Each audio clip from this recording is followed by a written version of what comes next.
Do you worry that maybe a guy who's got a lot of money builds an army of 200,000 robots that'll be stronger than the military that we have? Absolutely. I was at a conference recently where a guy who had a lot of money was talking about building 3 billion such robots. Capable of doing what? Everything we can do, but better. And this was not Elon Musk. Warren Buffett said you have to kind of look at AI as like the nuclear bomb, it's like atomic bomb. So that's also the fear, because the fear is like, let's not accelerate AI in our country and robots, but somebody else does, and then the military drops. So then what happens? People who don't use AI get replaced by people who do. If a Chinese company builds superintelligence, after that, China will not be run by the Communist Party, it'll be run by the superintelligence. Don't think 10 years, think it over the next 2 years. Crazy things are gonna happen. The technology is here to stay, and it's gonna blow our minds. Are you for it or against it, Patrick? Maybe, maybe not.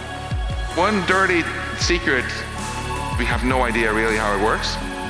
And if we do this right with AI, and use artificial intelligence to amplify our intelligence, to bring out the best in humanity, humanity can flourish. So in other words, you believe the future looks bright?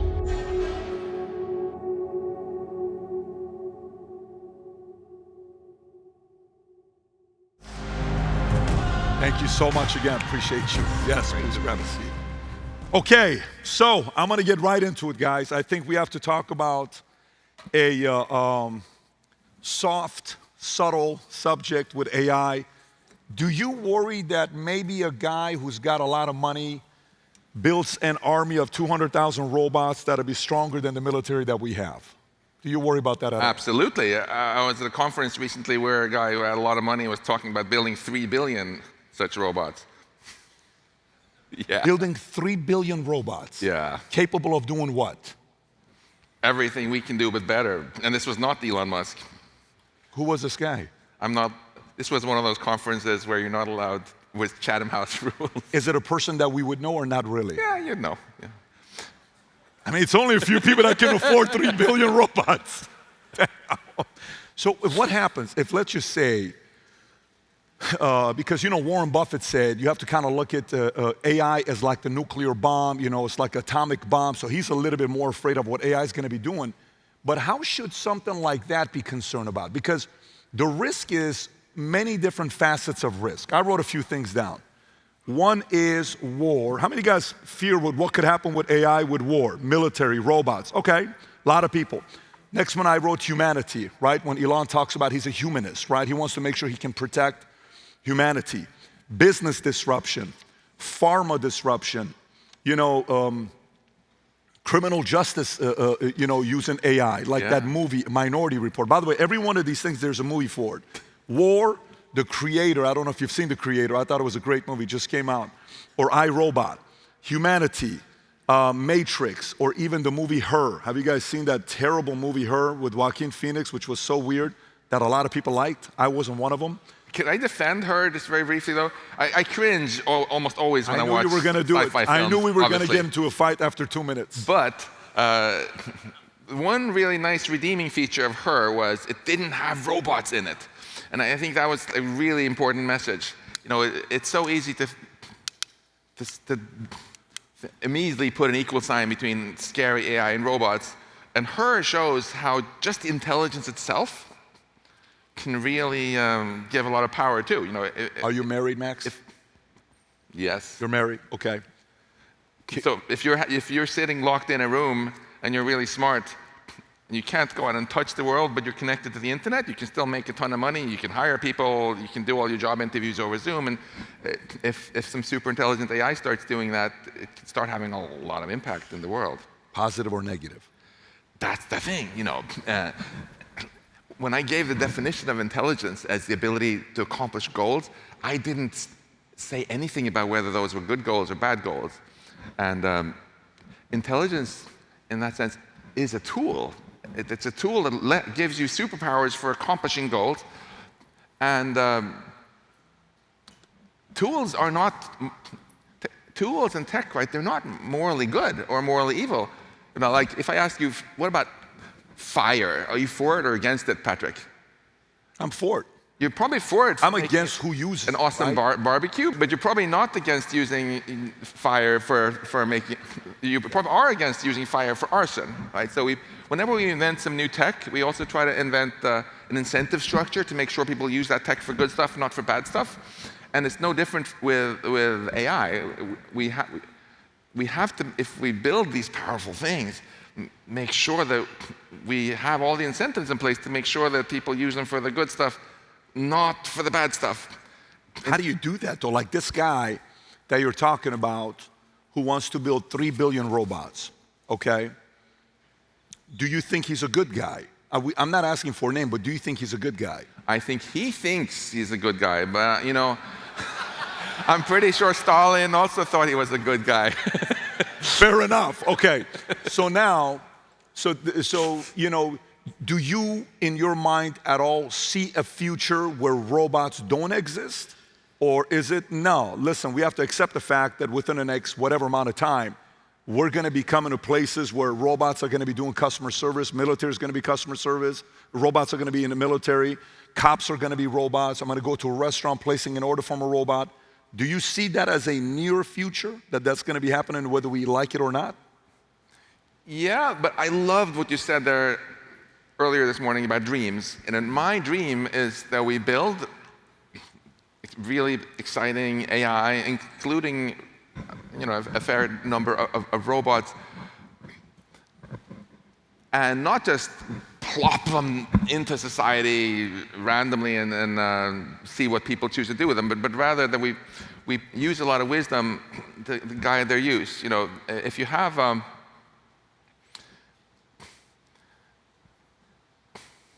you ask, how can we influence how people use technology, right? So how do we influence how people use fire, for example?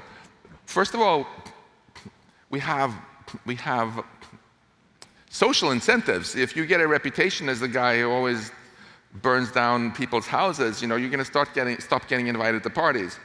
And we also have a legal system we invented for that very reason. So if you do that and you get caught, you get maybe a couple years to think it over on very boring food. And when we make these technologies, if they are technologies that can be used to cause a lot of harm, we want to make them such that it's basically impossible to do that. You could. There was a guy named Andreas Lubitz, for example, who was very depressed, and he crashed his Germanwings aircraft into the Alps, killed over 100 people. You know how he did it? He just told AI autopilot to change the altitude from 30,000 feet to 300 feet over the Alps. And you know what the AI said? Okay. It's like, what engineer puts that in there? When we educate our kids, we don't just teach them to be powerful and do stuff. We also teach them right from wrong. We have to make sure that every autopilot in an aircraft will just refuse crazy orders like that. Okay. If you put good AI in a self-driving car and the driver tries to accelerate into a pedestrian, the car should refuse to do that.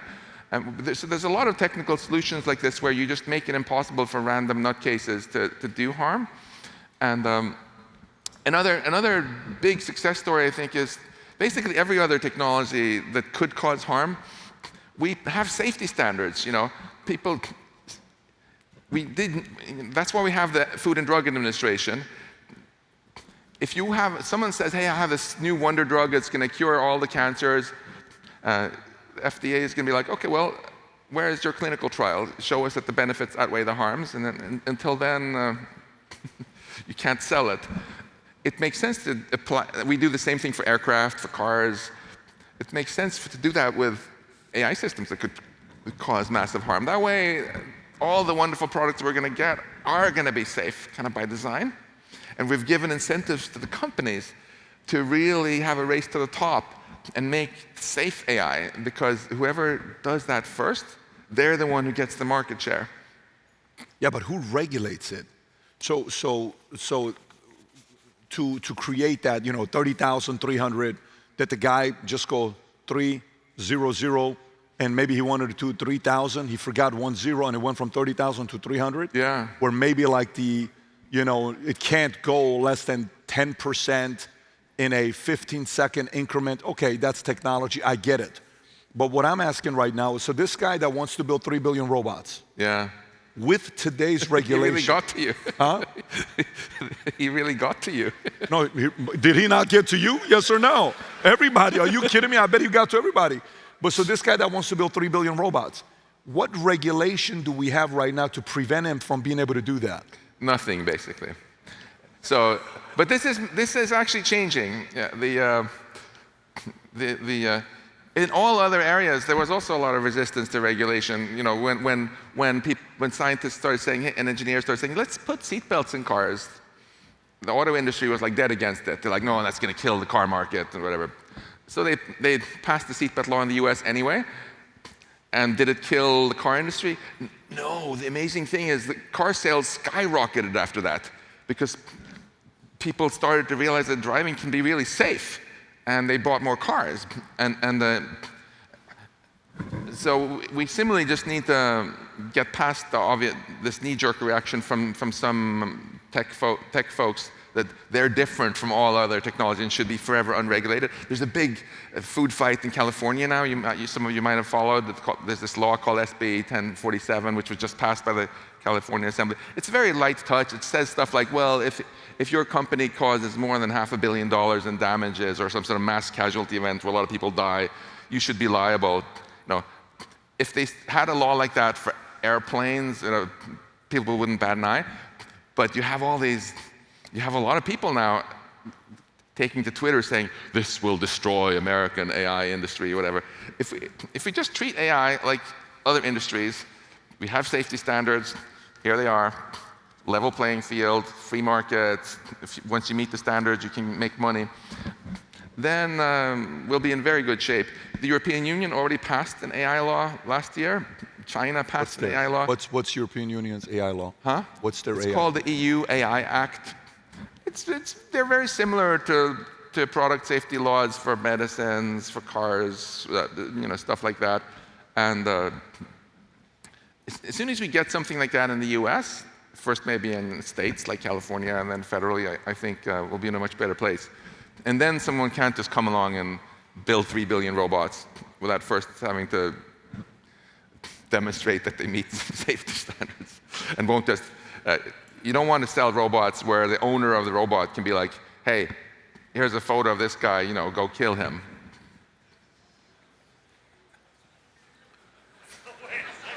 This guy that wants to build 3 billion robots, is he an American? Yeah. He's an American. Yeah. Who are the top 10 richest people in America? So if, by the way, I'm not going to ask you who, because I would never question you like that. It's not my style. Top 10 richest. So you got, let's use the process of elimination. Let's kind of go through it. Let's have some fun with this. And listen, if we're going to have some, we may have some fun here. All right, so here we go. Elon Musk. He said it's not Elon Musk. Could it be Jeff Bezos? Maybe. Are you going to put that's why you're putting bright spotlights in my face here? Could it be Mark Zuckerberg? Could it be Mark Zuckerberg? But look, I think it's not about individual people. It's really about creating the right incentives for all entrepreneurs so that they realize that the way they get rich is by I know, I'm not trying to make you feel uncomfortable. I don't want to make you feel uncomfortable. So you got Ellison, I don't think it's Buffett, Gates, Baltimore likes basketball, Page, Sergey Brin. Well, let's talk about those guys. So here's what the Google guys said, if I'm not mistaken. Larry Page wants an AI god, is what he said, okay? And he's got the money to do it. And he called people who are against that, he uses a word called specious, which is a derogatory term, if I'm not mistaken. Yeah, I was actually right there when he said that famous quote. I'm the first-hand witness. I think got out because I wrote about it in my book. This is not bullshit. He actually said it. So what do you think about Larry Page calling us specious? Look, I don't judge people. No. We do. This environment's very judgmental. We just are. Everybody's entitled to their own dreams. Yeah. My dream is that my children will have and your children will have a wonderful future, and a future where they don't need to compete against machines.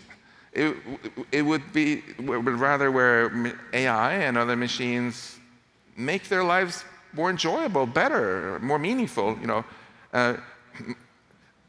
Larry might say, now I'm speciest, or I should feel sorry for the machines or whatever, but hey, we're building them. They wouldn't exist if it weren't for us. Why shouldn't we exercise that influence we have to make it something good? Why? I'm a very ambitious guy, and you are too, and I really respect that. So to me, it's utterly unambitious if we're like, well, we think we're so lame that the only thing we're going to try to do is build our successor species as fast as possible. Where's the ambition in that?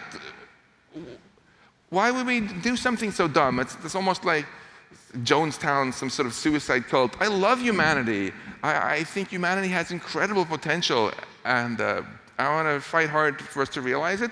So I want us to build technology that gives us a future we and our children really want to live in. Call me specious, but that's my dream. We're the same. You and I are the same. No question about that. And I think a lot of people here, our family folks, are the same as well. But here's... So in other words, I mean, so let me actually ask all of you guys in the audience also. So raise your hand if you're excited about us building more powerful AI and robots that can really... You're excited about us building... That can really empower us and help us flourish in the future. Raise your hand. Okay. Now raise your hand if you're really excited about building AI which will just replace us. It's a little hard to see with the spotlights, but I don't see any hands at all. So I think we're all on Team Human here. And fellow speciesists. But let me ask you a question. So, for example, so now what if, because it's always the government's going to say you can't build robots, okay? But then... No. Push back. Like the FDA doesn't say you can't develop new drugs. They just say that in order to sell them, you just have to do the clinical trial and show that the benefits outweigh the harms. Similarly, the government, the law would say, yeah, sure you can build robots, but before you can sell them, you just have to make sure they meet the safety standards we've all agreed on. So, for example, you can't sell a robot if it enables the owner to just go tell it to do terrorism or murder people for you, right? That's a safety standard. We can specify it. It's perfectly possible at the technical level, actually, just like we teach our children what they can do, what's good, what's bad, do that with machines also. But the question I'm asking is the following. Do you think Iran has a nuclear weapon? They say they don't. Do you think they have it? Maybe. Maybe, maybe not. Okay. How would we know that they don't? Iran is a massive country, bunch of desert. How can we know they don't have a nuclear plant? We don't, I think, know for sure. But look at it, it comes back to incentives again. Suppose they do have a nuclear weapon. Why haven't they nuked us? Because they have an incentive not to, because then they would get nuked too, right? And similarly, like, why do companies have an incentive to build airplanes that don't crash? Because ultimately it's bad for them, right? So that's the whole point, really, of having safety standards. That's what they didn't used to be an FDA, actually, right? And this company, which I will not name, sold this drug called thalidomide and said it's great for mothers to take during pregnancy if you're feeling a bit stressed and have headaches. And they didn't mention that there was early research suggesting it causes a lot of kids to be born without arms. And they sold it. It was a horrible tragedy. And eventually they got shut down here. And then they started, when it was banned in the US, they started selling it in Africa. So that's what happens if you have the wrong incentives, right? Whereas if you have safety standards, that companies have to meet, then when they try to maximize their shareholder value, they're actually going to do the good things and not the bad things. Yeah, but again, let me ask this maybe last question and we'll transition to a different topic. So we could have regulations for America that, hey, these are the standards you need to go through until you do X, Y, Z. However, in America, we allow lobbyists to buy up politicians. So what if somebody's building a robot company, has massive expenditure now for lobbying, a few billion a year, 10 billion a year, and they're able to go past certain laws to give them the leverage to continue growing, and then, hey, don't come out with these laws, and maybe even other countries who don't have to abide by our rules and guidelines, who have their own money and they spend a bunch of resources, and we don't, and come 10, 20, 30 years from now, all of a sudden the military in another country is stronger than ours, and we fell behind.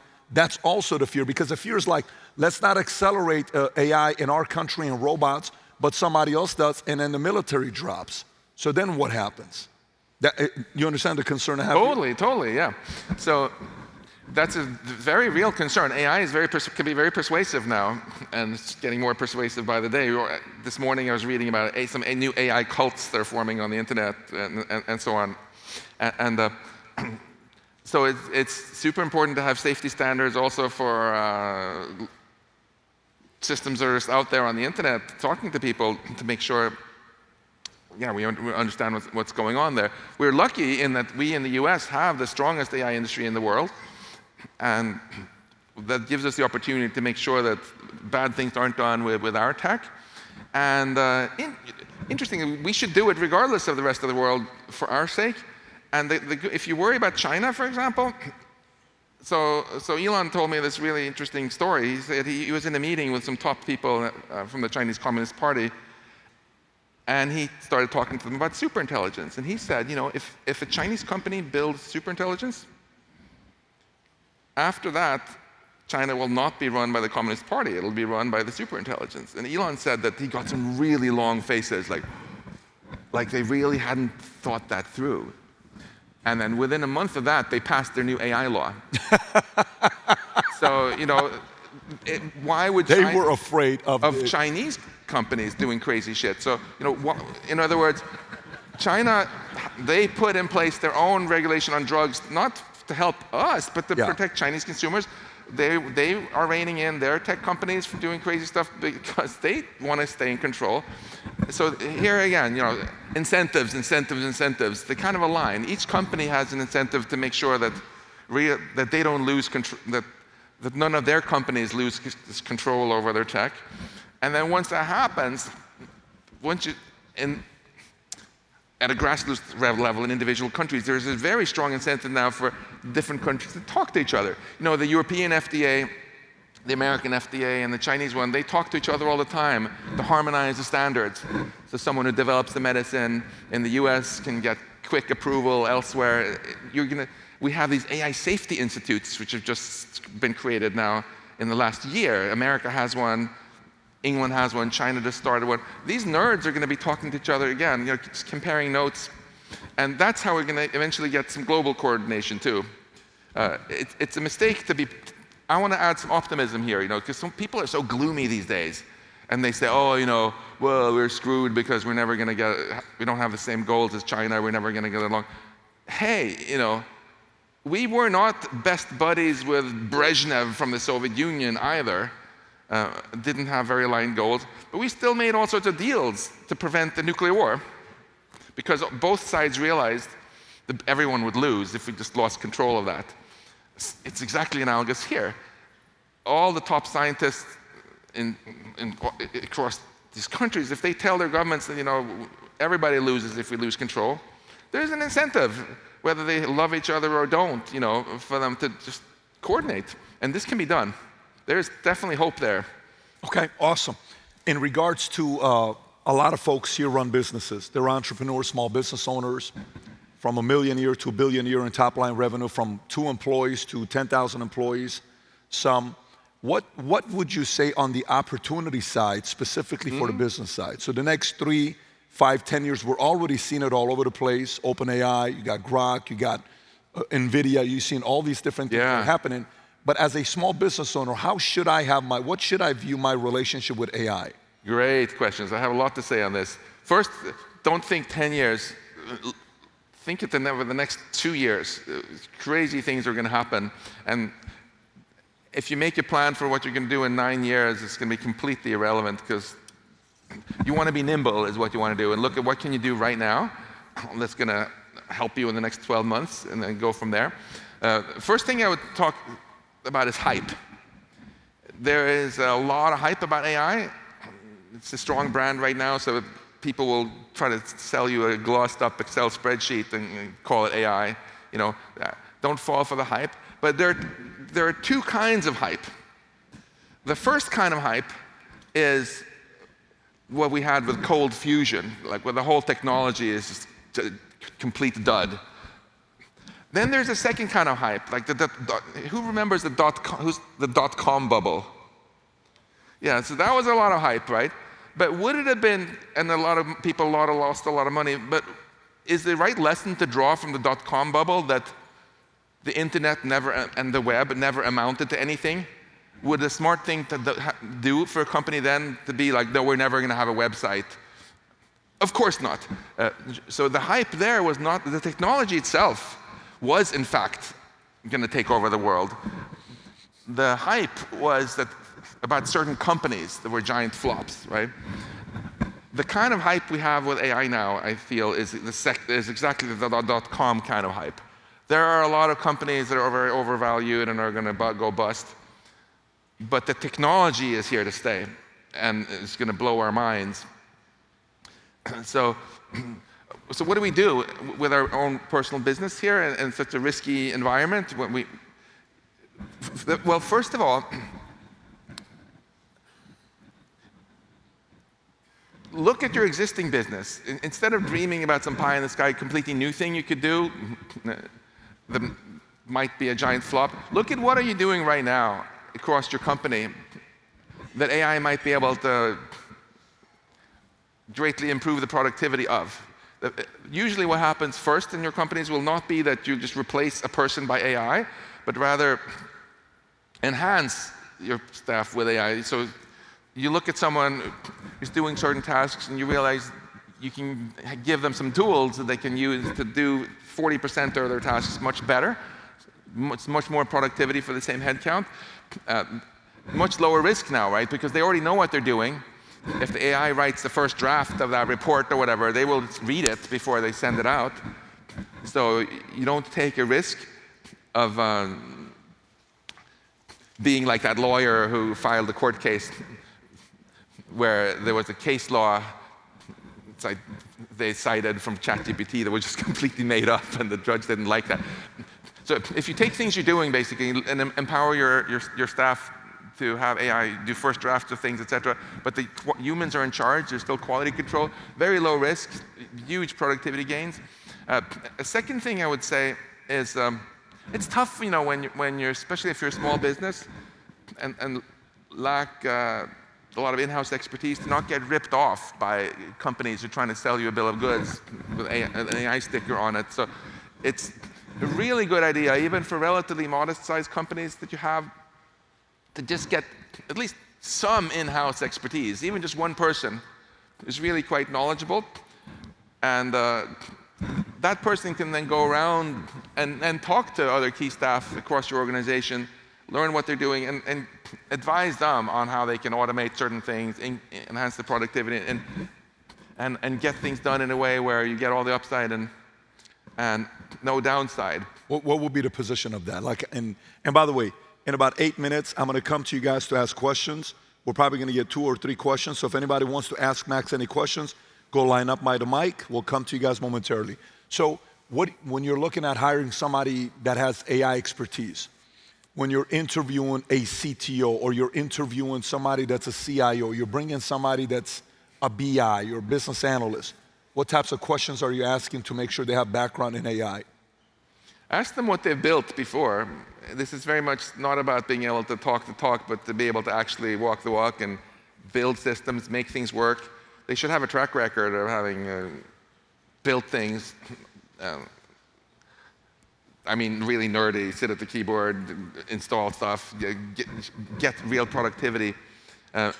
but don't put them in charge of making business decisions. They are, they're automation engineers. They're people who humbly go and interview other people in the company and ask them, hey, tell me about your workflow. And if those other people feel, yeah, this would be great if you could give me a tool that writes the first draft of this thing, that person you've hired can either do it themselves or contract it out to someone else to do it, sort of provide the expertise. There are many pitfalls.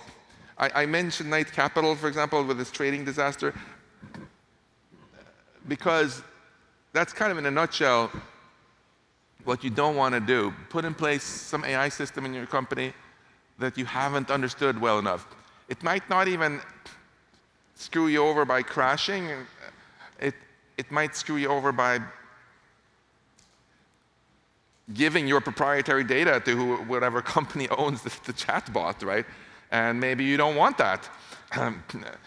It might screw you over by being very hackable, and so suddenly you come into the office and there's ransomware on all your computers. It's really important to tread carefully. But if you do tread carefully like this, there's just spectacular upside. Knight Capital is the one that he said $10 million per minute for 44 minutes. Yeah. Did you tell them already or no? Did you guys hear about the story? What happened with them? Yeah, I mentioned it super Got it. in the beginning. 440 minutes. $440 million in 44 minutes. So the one dirty secret I have to tell you about the state-of-the-art large language models and a lot of the Gen AI stuff is we have no idea really how it works.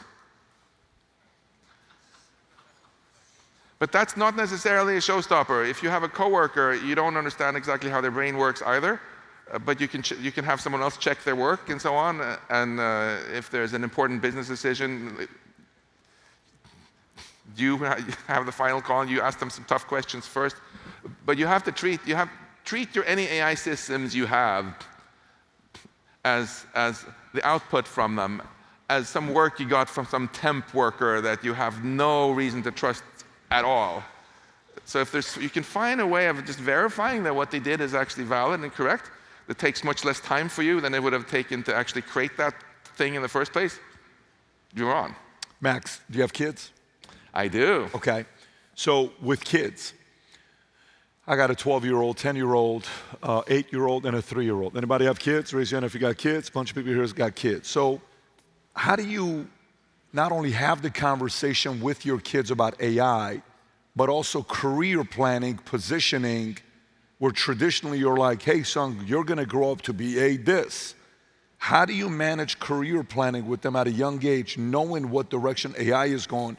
I just said to you, what do you do with your 2-year, 3-year, 5-year, 10-year plan with AI? You said, here's what you don't do. No 10-year plans, right? You should go to what, 12 to 24 months. So imagine, 12-year-old, what's going to happen in 6 years? So how do you manage that with career planning and kids? Yeah, I have a little guy who's just going to be 2 years old in December here, and it's tough. It really keeps me awake at night thinking about this. I think one obvious message is you have to be nimble to live in the future and prosper. The idea that you spend 20 years studying stuff and then some career and then you do that for 40 years, forget about it. That's so over. You need to be nimble, and second, and have the idea that you're going to constantly be innovating, learning new things and going where it makes sense to go. The second thing is whatever field you're in or your children are going into, even if it seems like it has nothing to do with AI, it's crucial that they're up to speed on how AI is influencing and will influence that industry, right? Because what's going to happen then is not that your kid is going to be replaced by an AI, but rather people who don't use AI get replaced by people who do. And you want your kids to be in the second category, the ones who are the early adopters, who become more productive, not the ones who are in denial and just get replaced. How soon do you introduce them to them? Oh, there is no too soon. It's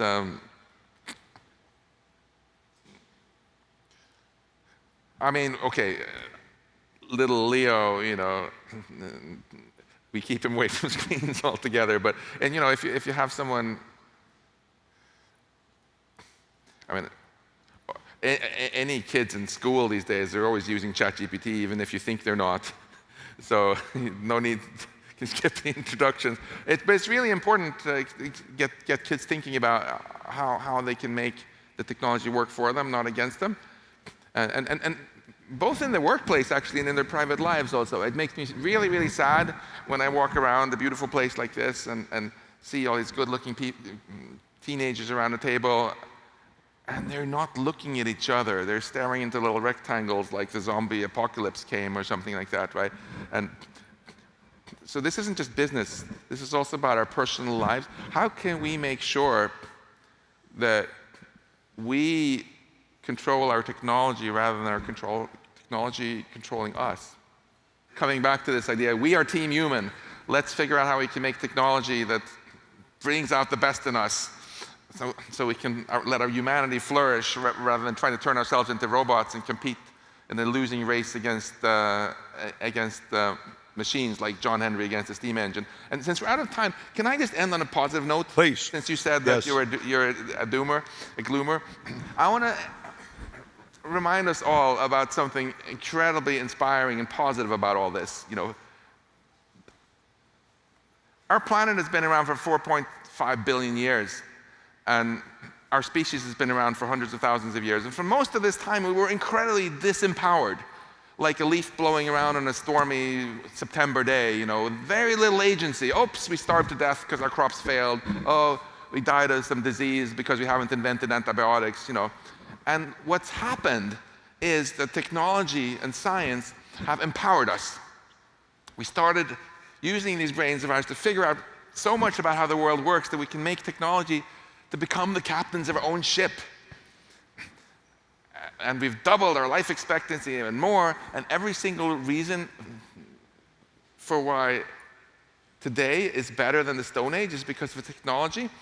And if we do this right with AI and use artificial intelligence to amplify our intelligence, to bring out the best in humanity, humanity can flourish, not just for the next election cycle, but for billions of years, not just on this planet, but if you are really bold, even out in much of our gorgeous universe out there. We don't have to be limited anymore by the intelligence that could fit through mommy's birth canal. It's an incredibly inspiring and empowering future that is open for us if we don't squander it all by doing something reckless and dumb. And this is what I want to leave you with here. We want to make sure to keep AI safe, keep it under human control, not because we're a bunch of worrywarts, but because we are optimistic. We have a dream for a great future. Let's build it. So in other words, you believe the future looks bright? We have the power to make it bright. I'm with you. But it's going to take work. Max, appreciate you for coming on. Make some noise, everybody. Max Tegmark. Give me 1 second. For the last 4 years, every time we do podcasts, I have to ask Rob or somebody, hey, can you pull up this news? Can you pull up that? Which way do these guys lean? Can you go back to the timeline of, eventually after asking so many questions, I said, why don't we design the website that we want aggregated? We don't write the articles. We feed all of it in using AI. So 8 months ago, I hired 15 machine learning engineers. They put together our news site called vtnews.ai. What this allows you to do when you go to it, if you go to that story right there that says Trump proposes overtime pay, click on it. It'll tell you how many sources are reporting on this from the left. If you go to the right, Rob, it says left sources. Click on it. Those are all the left sources. If I want to go to right sources, those are the two. If I want to go to center, I go there. Now, if I want to go all the way to the top and I want to find out a lopsided story that only one side is reporting on, either the left or the right. So if you notice the first one, will say Zelensky announces release of 49 Ukrainians from Russia. Notice more people on the left are reporting on that than the right. If I go to the middle one, same thing. If I go to the right one, same thing. You can see what stories are lopsided. And if I pick one of the stories, pick the first story, click on a Trump one, proposes overtime tax cuts. To the right on the AI, I can ask any question I want, but click on the first question that has it. It says, what is the political context and potential motivation behind the Trump's new tax cut proposal? Click on the question mark. It explains exactly what the motives are. So for you to use, whether you're doing a podcast, you're in the middle of a podcast, or you just want to know it for yourself, you're busy like myself. And last but not least, this is all AI doing this, some machine learning engineers. Go all the way to the top. I can go to timelines, and see how far back a story goes. Pick the Israel-Palestinian conflict. If I want to go to that and go back and see why are those 2 days a big spike, I'll have Rob pull it over to go to those 2 days with a big spike, and I'll see exactly what happened on that day or the previous day, and many other features VTnews.ai has. So simply go to VTnews.ai. There's a freemium model, there's a premium, and then there's the insider. If you want to have unlimited access to the AI, click on the VTAI Insider. You can now become a member effectively today.